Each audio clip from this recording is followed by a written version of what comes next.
In this video, we're talking about optimization, specifically about how to optimize your Google Ads search campaigns. Optimizing your campaigns is a crucial part of your Google Ads account management. So today, I will break down my exact search optimization routine, including bidding, keywords, ads, landing pages, campaign structure, and more. To make this process easier, I created a reference guide with all the optimizations that we will cover in this video. You can download this reference guide via the link in the description. I know this optimization routine works because I personally managed over $2 million in Google Ads spending across dozens of accounts, and this is by far the most structured approach that also follows all the recent Google Ads best practices. Long and detailed videos like this one take a lot of work, so if you find this video helpful, please support it with a like, a comment, and a subscription. Without further ado, let's jump into the optimizations. So, you've launched your search campaign.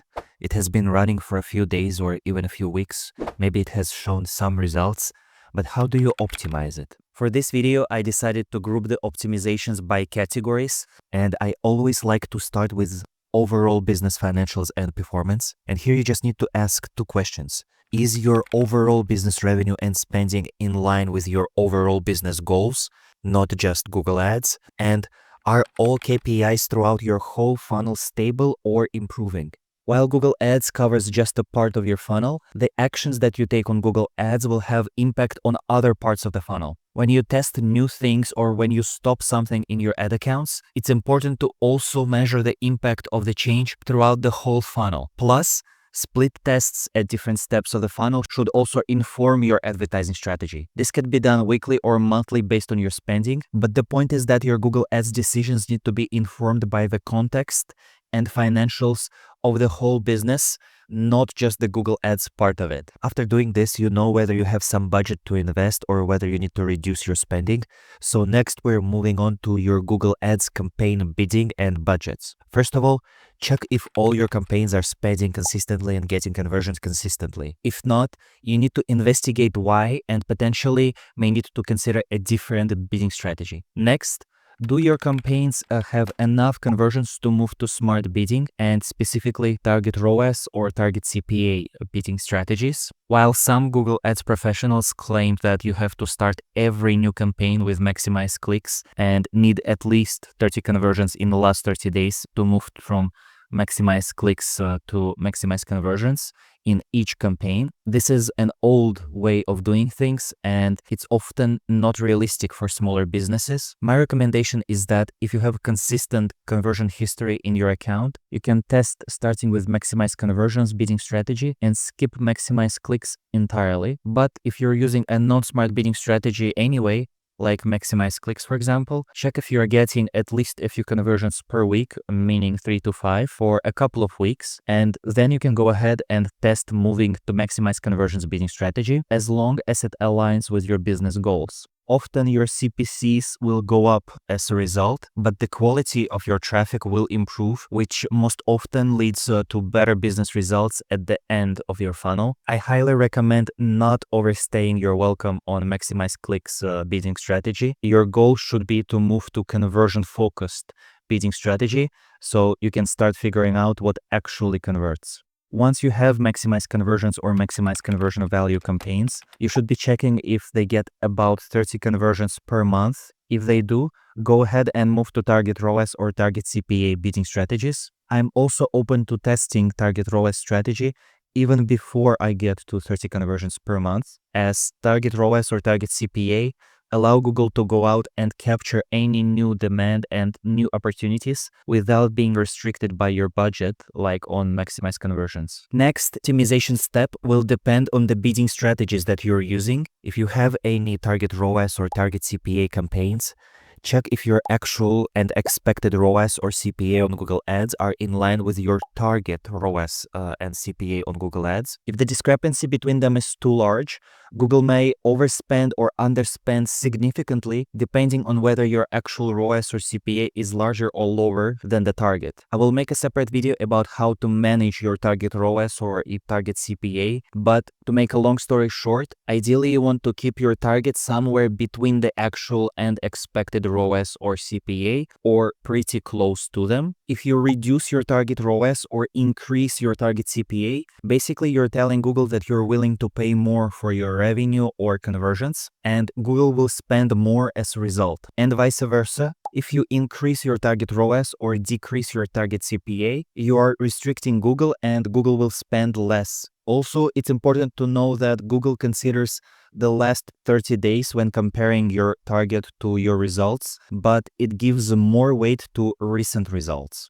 For example, if your target ROAS is 500%, but in the last 30 days Google achieved 600%, Google is going to get really excited and will pour more money into the campaign, as Google will believe that it can actually achieve your 500% target even at a higher budget based on your recent performance. And here you need to decide whether you have enough budget in your business to allow it. If not, you need to adjust your budget and likely your target ROAS to avoid overspending and avoid getting limited by budget status on your campaign. Hover your cursor over conversion value to cost in your campaign performance table to see what conversion value to cost Google expects to achieve after all conversions are attributed.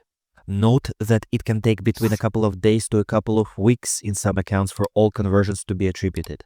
If you have any maximize conversions, maximize conversion value, maximize clicks, bidding strategy, review the campaign's spending and conversion metrics individually and decide whether you're achieving the goal of this campaign or whether you need to make any adjustments to the budget. For example, if your maximize conversions campaign at $100 per day cannot generate good enough cost per conversion for you, you might want to consider reducing its budget to $80 while working on the rest of optimizations we will cover in this video. On the other hand, if a campaign is performing really well, you might want to increase the budget to $120, for example. Finally, if you have any search campaigns that are focused on your impression share, again, review your spending, your competitive metrics like search impression share, top of the page rate and absolute top of the page rate, and of course, review the actual conversions that these campaigns bring and evaluate any adjustments if necessary. Next, review your budgets. Keep in mind that if you want to change your budgets without impacting the algorithm's optimization, you need to do it incrementally by 20% or less at a time. So if you have a seasonal peak or slow period coming up, you should start adjusting your budget in advance. Make sure that none of your campaigns are limited by budget, but also make sure that your budget isn't too much larger than your actual target spending. Basically, you want to give Google enough room to spend more if it sees an opportunity, but not give it so much budget that it can go out and overspend massively in a single day or two. Next,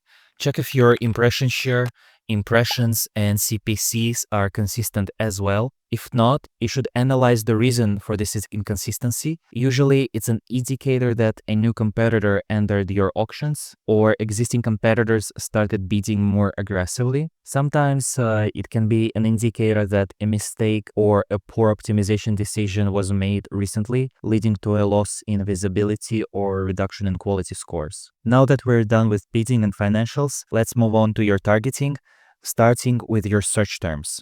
Check if your search term report shows that your ads appear for searches that are completely irrelevant to your product, service, or business. If yes, make sure to add some of those searches to your negative keywords, but please don't overdo it. I recommend watching my video on negative keywords for more details on how to use negative keywords without overly limiting your reach. When you launch new keywords, I recommend checking your search terms daily for the first few days. After that, you can check your search terms weekly. Next, see if your search term report shows any searches that have converted more than once for you at an excellent conversion value to cost or CPA. If yes, add them to your targeting keywords as exact match keywords. Next, check if your search term report shows any highly relevant searches that you might have not considered before. If yes, add them to your targeting keywords. And by the way, don't forget to check your search terms for your dynamic search ads if you're running any. Now, moving on from search terms to your keywords. First, are there any underperforming keywords, meaning no conversions or higher cost per conversion, lower conversion value to cost than your ad group or campaign average? Don't waste your time on comparing CPCs between different keywords unless your business goal is clicks. Instead, focus on the metrics that are actually important for your business goals, usually conversions or conversion value to cost.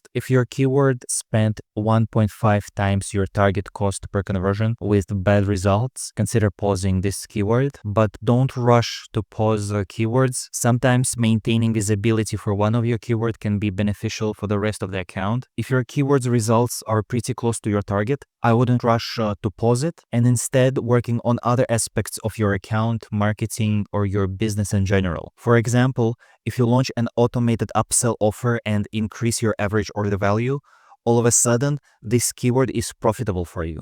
Next, check if there are any exact or phrase match keywords getting conversions at an excellent cost per conversion or conversion value to cost. If yes, add the same keyword with a broader match type to the same ad group. Exact match becomes phrase match and phrase match becomes broad match. Next, see if you have duplicate or non-serving keywords, remove them and allow your other keywords, dynamic search and performance max, to cover these searches. Are there any keywords with low quality scores, meaning below 7? If yes, work on improving your ad relevance, including your headlines, descriptions, assets, and your landing page experience, specifically its relevance, clarity, UX, loading speed, and keep monitoring your quality scores. I will make a video about this soon, so if it sounds valuable to you, don't forget to subscribe so you don't miss that video. Next, if you're running call-only ads or call assets, review your call assets report by keywords and see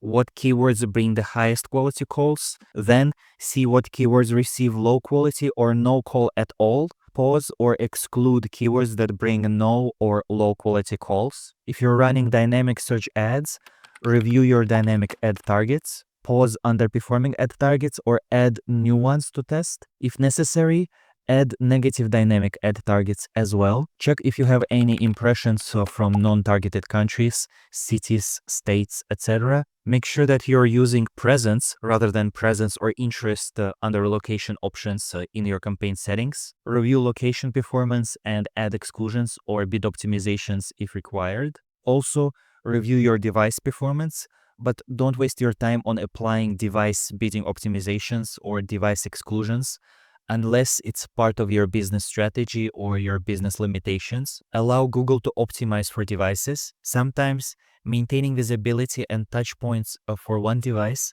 will boost conversions for other devices. This is more of a curiosity metric that should inform your broader business strategy rather than Google Ads optimization, especially if you use smart bidding. Review your observation audiences and add top performing audiences as signals or targeting to campaigns with audience targeting. If your added audiences are below 80% of traffic, add more observation audiences. If any of your signal or targeted audiences don't convert well enough after gathering enough data and after allowing 1 to 2 months of time, exclude them from targeting. Next, review your demographics, meaning age, gender, income. But again, don't waste your time on applying demographics bidding optimizations or demographics exclusions unless it's a part of your business strategy. Allow Google to optimize for demographics, again, especially if you use smart bidding. Review performance by day of the week and see if you can find any with significant underperformance. Consider using negative seasonality adjustments on those days of the week, or even exclude them entirely, but only for days with significant underperformance, and exclude only if you're not using smart bidding. Now moving on from targeting to your ads and assets. Review your ads performance. If you have multiple ads, 2 or more, running in a single ad group, pause underperforming ads and keep only the best ad in your ad group. While CTR and CPC are important metrics to keep an eye on, the only metric that you should use to decide which ad to keep and which to pause should be the metric that most closely matches your business goals. Usually they are conversion value to cost or cost per conversion. Use CTR or CPC to make decisions here if the difference is extremely significant, 5% CTR versus 2.5% CTR, for example. Note that if you're spending a small, you should allow more time to accumulate enough data to make a statistically significant decision. If an ad group has just one ad, or if you just paused an underperforming ad, leaving just one active ad in an ad group, duplicate the remaining ad and change just one thing in a duplicate ad. This way you can test whether the change you made improved your performance or not. You can test things like headlines, descriptions, pinning certain headlines or descriptions, landing pages, display links, etc. This way you're launching a new split test. Check if any of your ads are disapproved, limited, or have rarely shown warning. If yes, change the problematic ad or submit an appeal if you believe that the status was given by a mistake. Google will tell you what specific advertising policy was violated, if any, and it will in some cases highlight the exact asset that triggered the policy. If changing your ad and submitting appeals doesn't work, contact Google Ads support and open a ticket asking them to clarify. Review your assets or extensions and see if there are any underperforming assets. Pause underperforming assets and add new assets in their place to test. If you're sending people to different landing pages, review your conversion rates and conversion value to cost by landing page. If any landing pages are underperforming, update or change your landing pages. Moving on to your account structure, are there any keywords that barely get any impressions and clicks? Are there any ad groups that get less than 2,000 impressions per month? Are there any campaigns that get less than 30 conversions per month? If yes, consider consolidating your ad groups and campaigns to achieve a required number of impressions, clicks, and conversions. I will make a video about consolidation versus segmentation in your account structure soon. The actual number of impressions and conversions required for consolidation or segmentation will depend on the market and industry. The provided figures are just reference points that fit most businesses. Next, are there any ad groups that have excellent conversion metrics but very low spend? Consider moving these ad groups into a separate campaign with a separate budget and its own bidding so it can get a chance to spend more and get better visibility. Are there any campaigns that have excellent conversion metrics, meaning great ROAS or CPA, with relatively low impression share? This means that this campaign is scalable, increase its budget or reduce its target ROAS or increase its target CPA. Make sure not to tweak your bidding and budgets too often, as it can mess with the algorithm's optimization. Apply only one change at a time, unless it's a special, unique scenario. Next, review your Google Ads notifications. Make sure that all conversion events are working. Your spending is aligned with your planned budget, your payment method works, any other notifications are actioned or dismissed. Have any auto-apply recommendations been applied? If yes, review the change that Google applied and make sure that it aligns with your business goals. Remember that Google's incentive is for you to spend more, which might not necessarily be your goal. In general, my recommendation is to steer away from auto-apply recommendations.